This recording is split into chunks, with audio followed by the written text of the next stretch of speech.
at 313-868-3688. Now, the great part about the first Monday of the month is it's ladies' night on the Foster and Williams show. So the question we asked this week, Henry, was simply this: is it ever a right situation for a woman to propose to a man?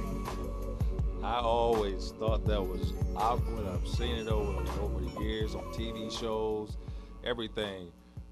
It's just not traditional. It just doesn't look right. To me, it's almost like setting yourself up for failure, in my opinion, as far as where the woman goes. Well, let's just be honest. I know this might not be politically correct, but I'm going to say this anyway. The proposal is the last thing the man has to say in the whole marriage. I mean, the bottom line is this: he gets to propose, and then he decides yes or no. After that, it's her show. Pretty much. You get what I'm saying? You got to think about it. It's a reason that the bride gets walked down last, right? Because she's the headliner. You just showing up in the tuxedo or whatever. You just happy to be there. You along for the ride. Once you propose, it's out of your hands. It's out of their hands. You know, I think it's just it gives the guy the opportunity to kind of like, well, say, you know, I don't want to do this after a while, you know, something crazy like that, because, you know, you did it all. You were on bending knee. I didn't have to do a bending knee. Depending on the situation, you know, you probably pay for the wedding too. A lot of ladies are paying for weddings and everything else like that. So I just think it's just a kind of a silly little thing to do to set yourself up for failure. Well, I mean, it's foolishness. And what sparked this, I saw a video on Facebook, right? Yeah. With a girl in the skirt. She gets down on her knees and proposes to the guy.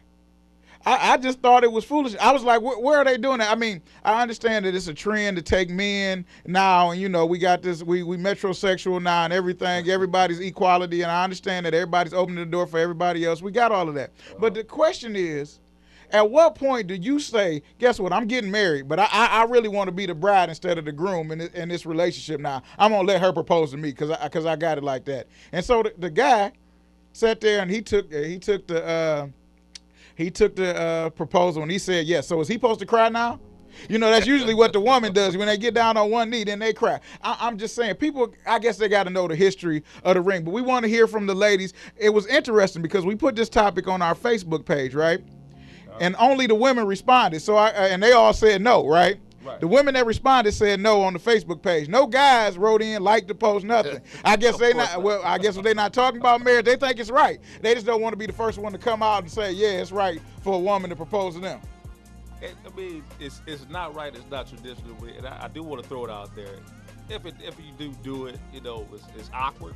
But we're not saying that, you know, that marriage wouldn't work. But it's just, you know, how much are you going to let us off? I'm saying it wouldn't work. I'm saying if you start off wrong, if you're not even man enough to get on your knee, how you gonna be man enough to stand up when times get hard in a relationship? That's what I'm saying. I mean, come on now. She getting on the knee. You got to think about it. The ring is supposed to be 3 months of the man's salary. And the reason it's supposed to be 3 months is because if you can't set aside 3 months, you know you're not going to be able to take care of the Gucci, the Prada, and everything else that come along with the marriage. So they set it up because it's a cost. You know, I'm single, Henry's married. So the point is, you know, brother, you know, you can look at your checkbook and see that it's okay. This had a cost to it. So if you're not even willing to pay for the ring to start off, you setting her up for failure already. So one day we're gonna talk about these stay-at-home dads and the new thing that's going along with that. But we're not gonna talk about it today. Today we're talking about should women propose. So we want to hear from you. You can call in at 313-868-3688. And we also got some incredible stories. We're gonna start off talking about what we didn't talk about last week with Ray Rice and Stephen A. Smith. For those of you who don't know, okay, Ray Rice allegedly punched his girl, his fiance at the time, knocked her unconscious in the face, right? Knocked her unconscious and dragged her out on the video, and y'all can go to TMZ and see it. We posted an article about it. But recently he apologized. He got a 2-game suspension, and it cost him $500,000, $500,000. That's a lot of money. You know how many radio shows we could pay for with $500,000? That's a lot of shows. But he lost that because he made a bad decision. But they got married since then, and his wife is standing by him. The reason that this is a big story, though, is because Stephen A. Smith, when he was asked about it, he said, you know, domestic violence is wrong, but he said sometimes women can provoke a man to hit him. it was an awkward situation for Smith, man. He had a technicality where he just, you know, he shouldn't have said that on the microphone. But I think everybody knows, you know, women can provoke things, so can men provoke things and things like that. But he had a fine line in how he could or could not say what he said, and just set himself up and cost him a little bit there. But men always have a choice. No woman can make you hit them. I mean, I understand, you know, Chris Rock got the skit, you know, I choke him and all of this stuff, you know, and they make light of it, but domestic violence is real. But the suspension, they pay this man for his opinion, and then the first time he says something they don't like, he's gone. They kick him off the air. You get what I'm saying? You can say these things, and ESPN has got a long history with kicking commentators off after they say something they don't like. Well, why ask him the question? Why would you ask him? He gets paid to be controversial. Exactly. You get what I'm saying? But they suspended him longer than Ray Rice is going to be suspended for hitting a woman. So I guess it goes to sticks and stones, and words really do hurt you. Because what Stephen A. said as a public media figure was bigger than the league's 2-game suspension. Now, this is the crazy part about the Rice story, Henry. You can get a longer suspension for illegal tattoos more than you can get for beating a woman. You can get suspended 4 more games for having an illegal tattoo. Why? Because it messes up the league's brand. But they say, well, it's none of my business. And I talk to people on the streets, and, you know, nobody's going to say it on the microphone. Nobody's going to call in. Right. But they say that he shouldn't have been suspended for it. I disagree. I think that anytime you're in the public brand, you should be suspended for any kind of domestic violence, because you are a role model to other people. And so kids see that, people are your hero, they're buying your jersey, and it's part of the league brand. But I think it's a bigger issue that we need to talk about in society, which is something that you learned in kindergarten, keeping your hands and your feet to yourself. And so Charles Barkley said it good, didn't he, Henry? He said, if I had a woman that's causing you to beat her, it's time for you to leave that woman. If that woman is hitting on you, you need to leave. Don't let her just sit there and beat you up and then think that's love. No, he hitting you because he loves you is not love. So, I mean, it's just crazy. And also, I mean, even in those type of situations, I mean, you love them or whatever else like that, they love you and they're hitting on you. Don't sit there until you get aggravated to the point where you actually haul off and hit them back. I mean, it's just it's time to walk out the door, or it's time to slam the door. Even if it's your car, leave her in the car. Do whatever you have to do, but, you know, get rid of that situation. You know, if you can, you know, get some counseling, do something, because at the end of the day, you're the big bully after you lash out. You're the big bully after you hit that woman. Well, look at Ocho Cinco. That man, Chad Johnson, lost basically his whole football career because he wanted to headbutt a woman. He was on reality TV and all that stuff. Man. And so the bottom line is, one bad moment can leave you with a lifetime of headache or regret because you couldn't control yourself. But people need to realize when they got anger issues too. I mean, especially in the urban community, people have to start getting some counseling, seeking some mental people, because it's not right. That's not normal. Just because your mama and daddy yelled, that's not normal for that to be happening in your home. There should never be a reason for a violent exchange. And people say, well, them love taps. Well, it's love taps till you get a knot. It's love taps till you dead. And so, I mean, people take it to that level that it really doesn't have to go there. So we want to talk about it. We want to hear from you. You can call in at 313-868-3688. Again, that's 313-868-3688. And so definitely call into the show. We're going to be talking about voting in a minute because the election is tomorrow. Man, it seems like it got here quick. But the primary seems like you just got done voting. But the election is tomorrow. So if you want to call in and talk about that, I think that's a great thing to talk about. But the why of the week that's on the Facebook page, Henry, is the fire challenge. Ridiculous. Absolutely sad. That thing, I saw that article. Of course, it could be funny to millions and millions of people that was taking part of it and using it and looking into it. The thing is, you know, now you got a child that's gone. You know, you got a person that took on that challenge and died. I mean, not around water, nothing, just to stop the fire. Had an inexperienced friend or cousin, whatever it was, right on the side of him and died. It's just unfortunate. It's crazy. We got a caller right here, and then we'll tell you about the fire challenge. Caller, you on the air? That's it, 3. Hello, caller, you in the air. Hello. Hey, Cisco, we trying to work the phone. We pushing the wrong buttons or something? Because we got a caller right here. Can you put him on the air? Yeah, they on hold. Hey, caller, you there? Take the hold button out. That's hold. Hello. Hello, caller, you there? All right, call back. All right, well, the number to call in again is 313-868-3688. We're trying to figure out how to use the phone. I think we got all the buttons pushed. We got new equipment in the studio. We love being down here at Highland Park Radio. Cisco's going to help us out. Now, anyway, the fire challenge, while we're working on these phone issues, is basically where you take an accelerant and lock, use the accelerant, what'd you say? Okay. You take the thing is you lock in on the accelerant on your chest or on your body, and then you set it on fire while you're in the tub. That's oil, that's alcohol, that's any kind of thing that light it on fire. So you lighten it on fire, right? Yourself. You lighten yourself on fire, and then you're hoping that the water is going to work in order for you to get out. And so a boy actually died, 15 years old in Buffalo, New York, died from using the fire challenge. I mean, come on now. And now we talk about peer pressure and everything else, but the bottom line is, at some point, you have to use common sense. Lighting yourself on fire is not the way. But the thing is, he lit himself on fire. He's 15. He had to know something. Away from a tub, no water around, no nothing to help you put out this fire. But there's thousands of kids that's been doing this. I mean, this is an internet sensation where people have been going on all around the world using this fire challenge. They got a hot chip challenge. They got a pass out challenge where people are actually choking themselves. And so it's just so amazing to me that these people would actually be in the situation that they're in for no reason. This is not somebody else setting you on fire. This is you setting yourself on fire. So, that's the bottom line. So, it's got to be something better than lighting yourself on fire. This guy was 15 years old. Where's the parents at? Where's the common sense at? You got to think about it. I mean, people were really looking at us all crazy. The number to call in again is 313-868-3688. Again, that number is 313-868-3688.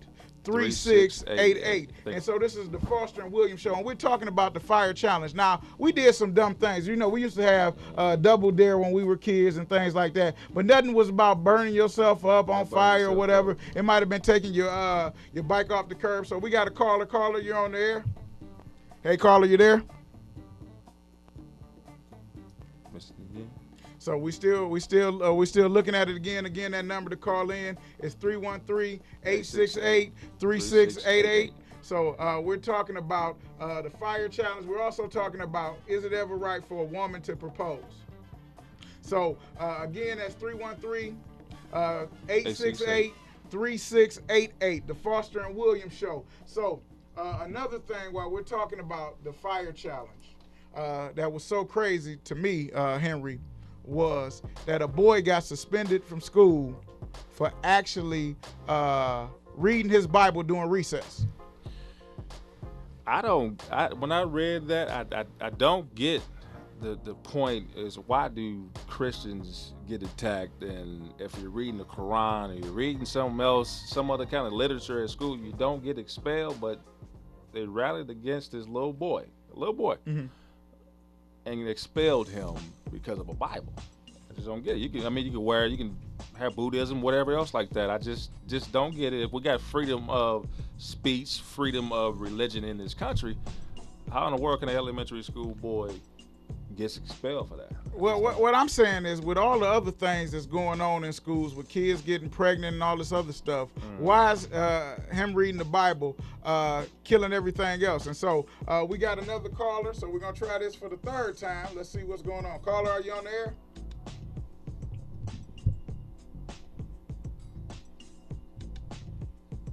Caller, you there?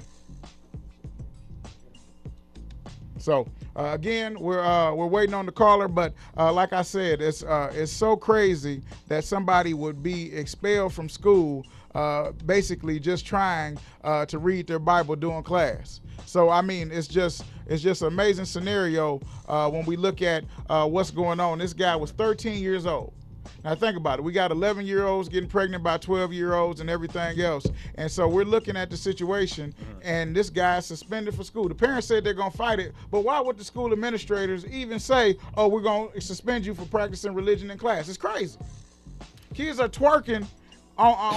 You get what I'm saying? We got there's teachers that's sleeping with kids, and so this is what we're dealing with right now. I mean, it's just so amazing to me that that's what's going on right now. So this is the Foster and Williams Show. You can call in at 313-868-3688. Again, that's 313-868-3688. So we got another caller on the line. We're trying to hear from him. Cisco is helping us out. He's the most excellent producer in the world. He's telling us to push the button. You on there? Yes, I can hear you. Can you hear me? We can hear you now. Finally, hallelujah. Yeah. Who we have on there? Let me cut this down. Hold on. Okay. Kermit, this is Renee. Hey, Renee. How you doing, Renee? Good. I'm doing all right. I have an answer for that first question about the woman proposing to the man. No, and no. It's hard for a man to say I love you. So, the men don't like to commit. They commit only if they really into the girl. And men don't like to be pushed. They don't like to be forced in anything. And the man, they change. I am not criticized, but a lot of men do. Not every man, but they change their mind like they change their underwear. They might say, yeah, that day, the next week or so, they're going to change their mind. She said they change their mind like they do their underwear. That's great. Yes. I mean, so, no. Then it's just they just know. And I think it's not, you're a minister, so I don't think that's really biblical because a man should lead and, make that type of decision as far as that type of thing. Let the man do that. Well, that's woman, that doesn't seem proper. It doesn't. It's just out of place. That's something new. That's something that came anew. Just everybody's doing it, and this is the new thing now. And no, that's out of place. So no, never. All right, thanks for Renee for calling in. Okay, Kurt, and then setting yourself on fire. That's crazy. Why would you want to set yourself on fire? Why would you want to set yourself on fire? Thanks, Renee. Hello, do we have another caller?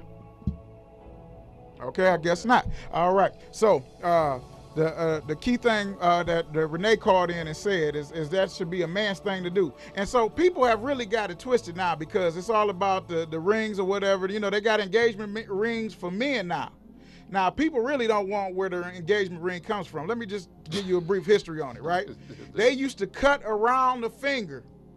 It used to be a blood covenant, so they would cut all the way around. Wasn't no fancy diamonds, wasn't no gold. See, everybody want the bling bling right now. I say it's so like you couldn't take it off. Right, you couldn't take it off. It was like Lord of the Rings. Now everybody want the precious because they're getting these 8 carat diamonds and everything. You're getting a house note on your hand. So that's what everybody wants now. But how many people really would get married or even accept the engagement if it meant cutting their finger all the way around?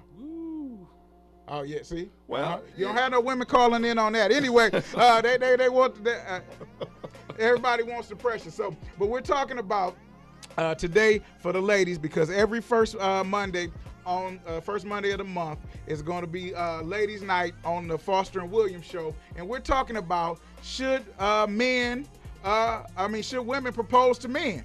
And so I haven't heard anything from the fellas yet. I don't know how many have been proposed to in the past.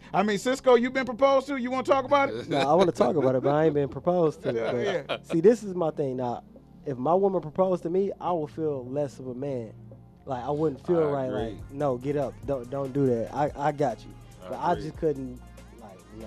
See now you hear that deep voice right there. Cisco is got the right set. He said he wants to feel like a man, but I guess the definition of manhood has changed so much. The man on the proposal, he had dreadlocks and everything else. He had longer hair than her. But anyway, he let her get down on her knees in a dress. Now, first of all, who would let their woman literally get down in a dress, Henry? That's what I'm saying to you. First of all, no respect. And this is the woman you gonna spend your life with?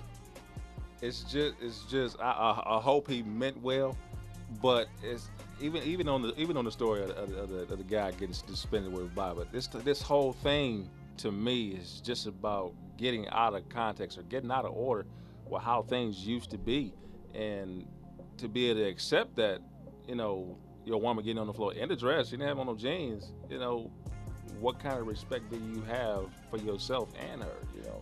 Well, that's the thing. Cisco brought up the good point. Are you less of a man if you let your woman propose? I attest that it's yes. It's got to be yes. I mean, at the end of the day, it's only one thing you're supposed to do in the whole marriage. Well, it's two things you're supposed to do if you're doing it the right way. You're supposed to ask her father for the hand in marriage, and then you're supposed to save up 3 months of your salary and pay for a ring and then propose to her, right? Well, in my case, it'd be 3 because it'd be 3 or 4. You have to show up, so... well, that's afterwards. They're gonna make you show up. I mean, I don't know if y'all seen the show Brazilla or whatever. If you don't show up, there's consequences. So you know they got songs about busting your windows out your car and all that. I don't think you want all that after you done went that route. I don't think you want to. Right. I mean, all the movies with people standing up at the altar, it's never a man. Because they know it's consequences. That might be your last step. It's to death do us part. And so if you don't say yes, it's to death. But anyway, this is the Foster and Williams Show. You can call in at 313-868-3688. Again, that number is 313-868-3688. Now, the next thing we want to talk about, because we talked about the fire challenge for a little while, and I don't know how these kids get away with posting this on YouTube after they did the fire challenge. Because me personally, I know I would have been beat to death anyway, so it wouldn't even make no difference. Before that clip got uploaded to YouTube, to my phone or whatever, it would have been over for me. Absolutely. I would have got beaten that same tub. I'm in there lighting myself on fire. You ain't got nothing better to do than to light yourself on fire? They haven't have nothing to do. I mean, I guess the games are getting old now. You know, light yourself on fire. I just got to comment on this too, because this is what I noticed, because I deal with a lot of youth with the programs that I'm in, and one thing I see is that a lot of these kids follow what they see on the internet. So if one person does it, just like the cinnamon challenge, the snow challenge, the whatever challenge it is, the squat challenge, whatever, just because they see it on there, or they think it's funny, then they want to do it till they end up getting messed up or hurt real bad with whatever it is. Now that's good, and I just want to say this before you say that, Henry. These are also grown men doing this. I've seen 30, 40-year-olds doing the snow challenge. So don't just blame it on the youth, Cisco. We're not just going to blame it on the young people on the show. What is a 50-year-old man doing watching the internet saying, oh, yeah, I want to dunk myself in some ice-cold snow? Come on, man. Let's be honest. Everybody want to be famous now. Just get a show on 88.1 Highland Park Radio. You ain't got to kill yourself. You ain't got to light your chest on fire. Listen, I'm telling you out there, all you got to do, if you want to be famous, we'll let you call in to the Foster and Williams radio show. Listen, you don't even got to burn yourself. my thing is, you know, if you don't have no rules to it, you don't know the rules to it, and my personal philosophy, if you're not getting paid for it, if you don't have no contract sitting on the table, why would you light yourself on fire in the first place? I just don't get it. But they saw somebody do it. This is the crazy part about it. It becomes a challenge after somebody stupid that does it. You get what I'm saying? So it becomes a challenge, then it's instant. The new one is the hot chip challenge. So they light a potato chip on fire. Let me not give people ideas. Anyway, you just want to burn your mouth open. You know, we used to do that. We used to eat flaming hot Cheetos, that's hot enough for your mouth. That's all you get. So, I mean, these cats are on a whole different level because they want to do anything they see on TV, right? Just to be famous on YouTube. And you're not even the inventor of the challenge. The first person gets famous, but all 100 after, guess what? You just get burnt. then you get burnt to death. And so you wasting your life away doing these challenges. You got to think about it. Maybe we should start a read a book challenge. Oh. Maybe graduate from high school challenge. Do something positive challenge. There's got to be something that you can do that makes the internet a viral sensation. Maybe that's what we do next week. We're going to put on our Facebook page us reading a paragraph in the book and see how much people get challenged to do that. Because clearly if I can get you to burn your chest off for no pay. This is, you know, I understand. This is not a challenge that said, oh, yeah, I got $100,000 at the end. Oh, here, get the caller. Hello, caller. You on the air? Yeah, I was calling in because I was at the answer for that one question about the guy getting proposed to by a man. By a woman. Can y'all hear me? Yeah, we can hear you. Speak up, though. Yeah, man, I was just going to say, man, I don't really have a problem with a woman proposing to a man because I actually been proposed to myself. Did you say yes? Did you say yes? Yeah, man. I said, did you say yes when you got proposed to? Well, the first time I was kind of confused. That's what I would have been. The second time I said yeah. The only reason I said yes, I mean, I figured it was going to be my turn. I didn't want to just stop and she was already down on her knee like she was proposing to me. I ain't want to just stop it like, no, it's supposed to be my turn and all that. Right. So I just went on with it because, I mean, I loved her. She loved me. We just went on with it. That's a good point. I mean, that's a good point because, you know, if it had happened to me, you know, personally, it's not like I would say if it's the right one that I would, you know, say no, because at the end of the day, the earlier caller said we changed our mind like we changed underwear. I know I changed my mind like about 50 billion times. It seems like. So, you know, if the opportunity presented itself, you love her, she love you, hey, do what you have to do. Hey, I But just went on with it because Come on, let's keep it real. You me, but see, on the thing where I didn't change my mind, she just got tired. See, hold on, he got tired. So he ain't calling because he's still in the relationship. Is what I want to tell the viewers. He's calling because he let her down. Is what I'm saying. And maybe if he had spent that 3 months worth of salary, he would have said, "We got to make this work, baby." But since it was her shit, but we loved each other. And at the time, things was great. Right. Things was great, and that's why we went on with it because it was great to me and it was great to her, and it just worked out that way. Yeah, I mean, listen. I didn't have no problem with it. She didn't have no problem with it. It was okay. And listen, did you put it on TV though? It just went south, but it was really a wonderful thing. Now you said it's a wonderful thing, and if y'all listen to that brother sound real smooth. And so he got proposed to twice, not just once. So something that he's putting on these women, making them want to marry him. So that's the key element. I thank you for calling in, brother. But everybody's not as suave as you, sir. So I just want to make sure that everybody knows, regular guys like me and Henry know. Everybody should follow their heart. Just follow your heart. If that's what your heart says, just do what your heart says. Do what your heart says. Don't listen to nobody. Just do what your heart says. Do what your heart says. I appreciate you, brother. Call in next week. Appreciate you. So, again, that brother said he's been proposed to 2 times. Like I said, if you want to call in, and I think we got our first brother that called in and really said, you know, from his side of view. And I never looked at it that way. True. That, you know, if a woman is already starting that, you don't want to hurt her feelings by not proposing. But I'm pretty sure she done gave you some hints before that happened. I don't think she just walked up one day like, yeah, we should get married.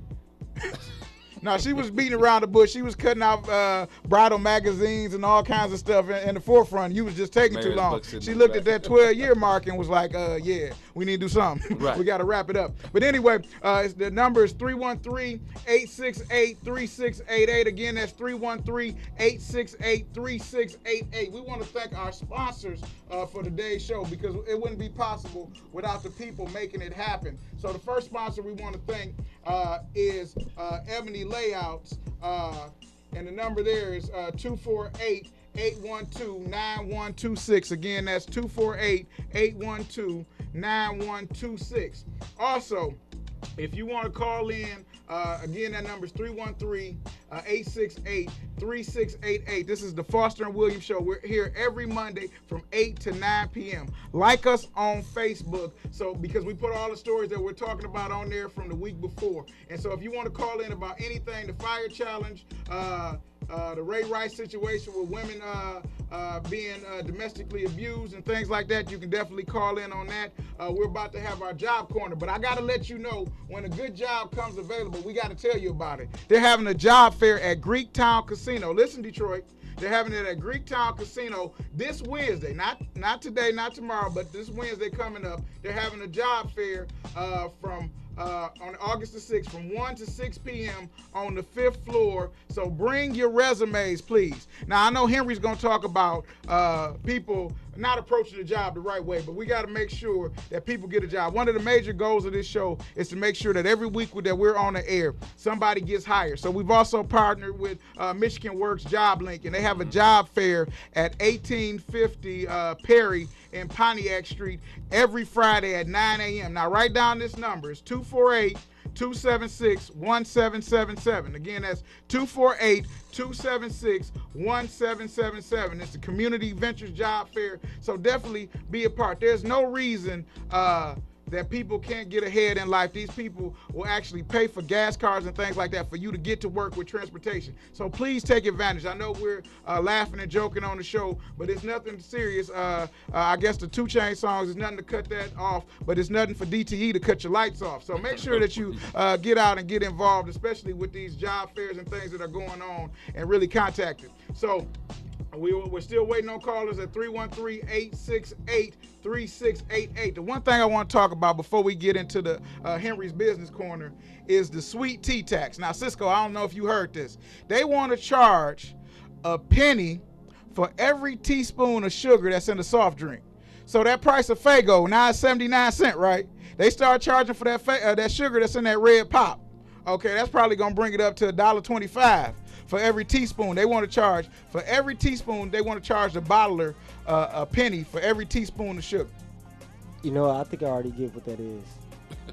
So they can go to buy the cheaper stuff, corn syrup, and just leave the real sugar out of it. That's probably what they probably trying to do. But it's not going to curve people's attitude. You know, Mike Bloomberg in New York said, well, people can't get big gulps, so they only got to get 20 ounces, and they found that unconstitutional because you couldn't get a large drink, right? And he said, well, you know, the country's just too fat. And so they need to be able to get only 20 ounces or whatever. But, you know, if somebody really want to pop, guess what they're going to do? They're going to buy 2 20 ounces instead of 1, and they still going to get that 40 ounces. So, I mean, I don't know if you can legislate somebody in the proper habits. I guess if the government really wanted to help, they would bring down the cost of apples, the cost of milk, the cost of things to be healthy. You got to think about it. You go in the store, you can get you some ho-hos for $1. Try to get a banana. It's going to be at least $1.50, $1.75. So they don't want you to eat right. Even with the fast food places. Sorry for cutting you off. No, go ahead. Even with the fast food places. Like the dollar menu. Why ain't no salads on the dollar menu? Oh, yeah, you can get a salad. It's 2 pieces of lettuce and one tomato. That's what you're getting for $1. You want one of them nice salads from Wendy's, that's about $7, $8. So they say it's artesian or whatever they make it up. But that's the point. You know that in urban areas, you got all these fast food joints around here. And you can look at Fast Food Nation, all these shows where it just shows you that these people are going to make you obese. And so they got pictures of McDonald's hamburgers that's been there for 8 years. You shouldn't eat anything that doesn't die. And so all valid points, man. Both of the brothers have made valid points. My thing is, if you really look at it, in my opinion, I always bring it back. I guess that's why I'm doing business on here. I take it as it's all about bringing it back to money. I mean, if you can kill off or someone can get obese and pass from eating all kind of things that are not natural for the body and things like that, to me, that just sounds like some kind of a control of the economy so other finances can shift some other place and the other ones just kind of just give it over and just die.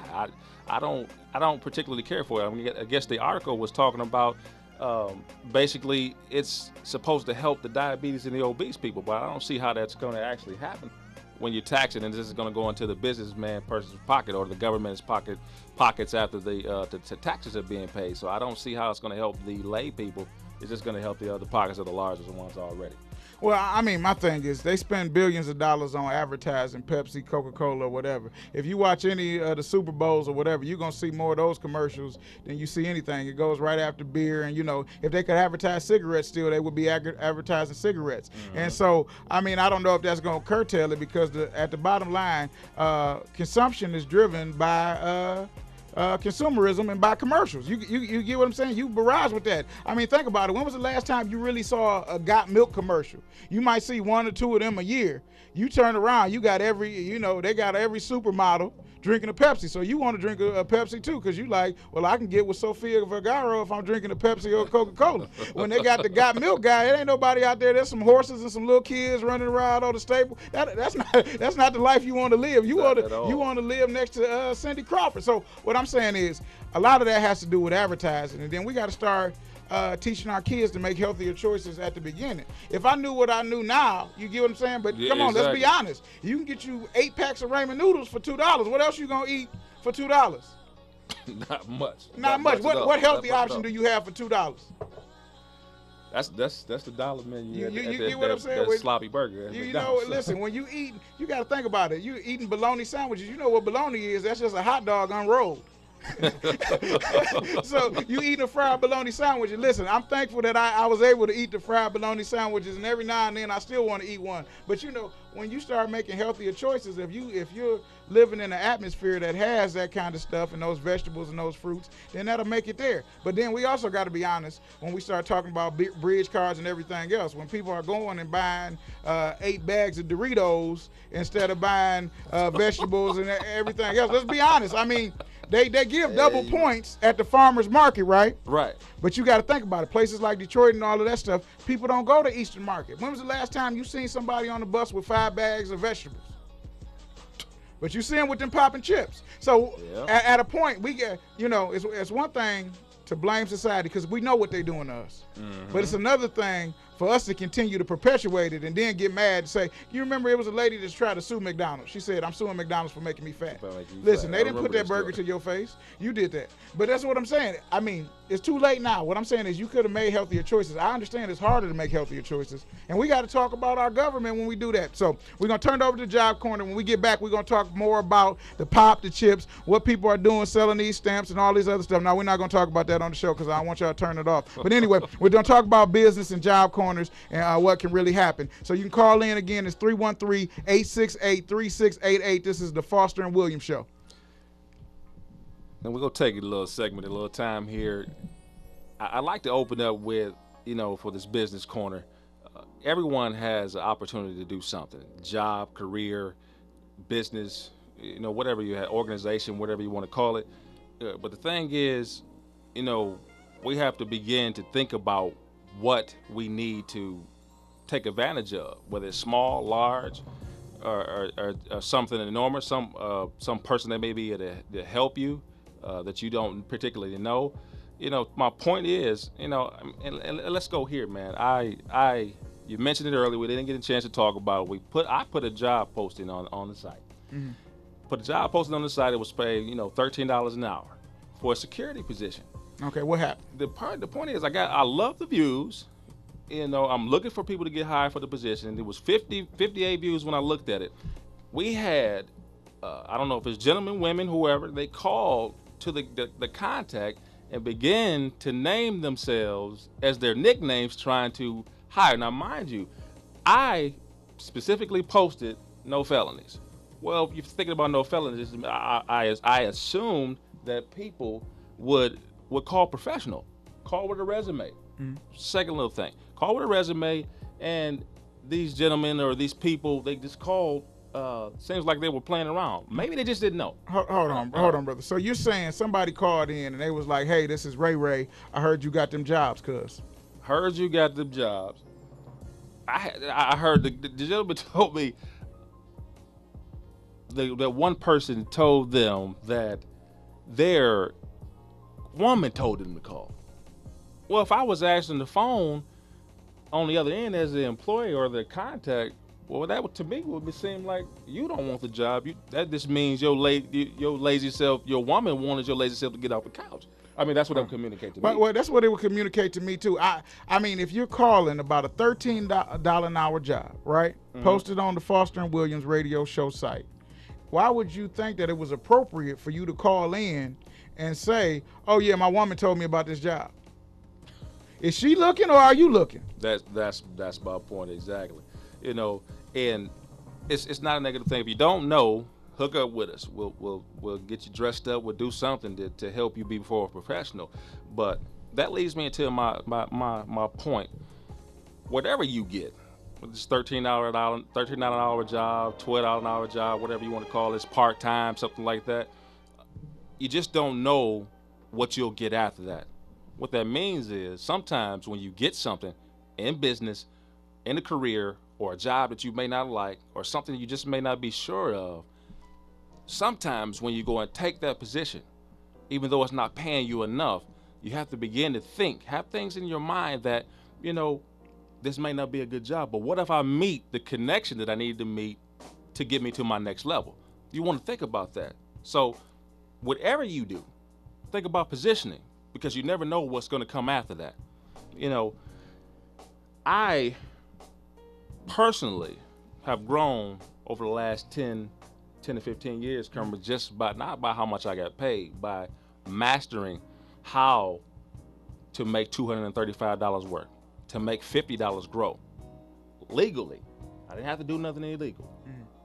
And I'm a believer. I waited on God. I prayed and things like that to make sure things that I don't miss my assignment or my opportunity, but I take advantage of the small things so things will begin to grow, and things will begin to grow for me, man.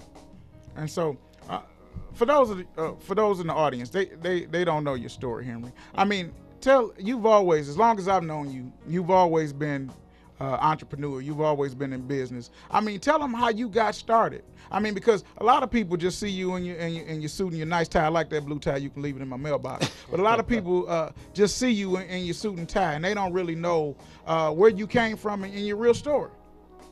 Well, you put it like this, and in short, and I'm sure we're going to get a lot of viewers and things like that, and you're going to stop off in the seminars that we're going to appear in. Where I started was from a gentleman that was my friend. We're around about the same age, and we did some bad things, some wrong things, but we're not talking about that tonight. But what he showed me one day, I thought he was going to take me to go steal, and he showed me how to pump gas at a gas station, and the people was actually giving tips out. They were giving money for us sitting up there learning how to take care of ourselves. So I'm 11 years old. I'm out there. I'm saving $4,000 a month. I didn't know anything about entrepreneurship. Hold on. You said you were saving how much money a month? 1992 to 96, I was saving $4,000 a month. Doing what? Just sitting up there, pumping gas, and actually learning how to change somebody's oil. Man, what gas station was you at? I'm starting to go there right now. It was a self-service station, man. It was a self-service station. It was not a full service station. I think those are long gone unless you somewhere down south. But it was a self-service station. The drug dealers, everyone, they was respecting me to the point they were giving me a lot of money. I didn't even actually make a charge. It was just they was just giving me 50s, 100s. I got written in the Michigan Chronicle, things like that. That's why and then I never leave out one of my favorite hustles, man. I used to sell katydids, formerly known as and still known as turtles. Mm-hmm. I made money, $8,000 I saved up after that. During the wintertime, I'm knocking on people's doors, things like that. That's how I started out, man. And that was before I even know business.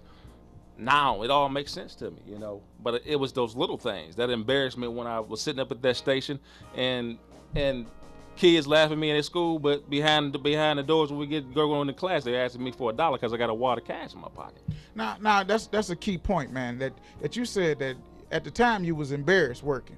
Mm-hmm. But at the end of the day, because you were making an honest living, you had the money to do the things that you wanted to do that you wouldn't have had any other way. And so a lot of people don't want to take entry-level jobs or get out there and be entrepreneurs because they don't want to be embarrassed. I don't want to ask anybody for cash. I don't want to ask anybody for money, so I sit on my couch broke. I think it's crazy to actually do that. I see, in areas, I see people taking shifts sitting on the street asking for money. I'm sure they're doing something with that money. Someone might be homeless and things like that, but they let down their pride to get where they have to go. They got a goal in mind. I used to quit jobs and hate McDonald's jobs and Rally's jobs and all those fast food chains that came through. Sitting up there and hating the yelling and the mismatch of the hamburgers and things like that.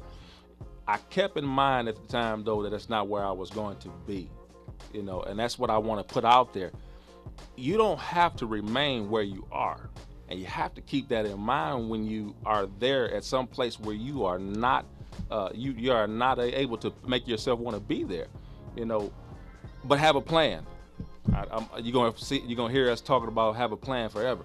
Have a plan so you can think about that plan, twirl that plan around in your mind while you're at somewhere where you don't want to be, and then get somewhere. So that's one of the key things you want to keep in mind. I mean, you got to have it, and I know you got some points. I know you were talking to me about an article that Warren Buffett had wrote talking about $40, man. Awesome article, and we're not gonna talk forever. So like this article, everyone should know this person Warren Buffett was involved in, and it tells you how to make take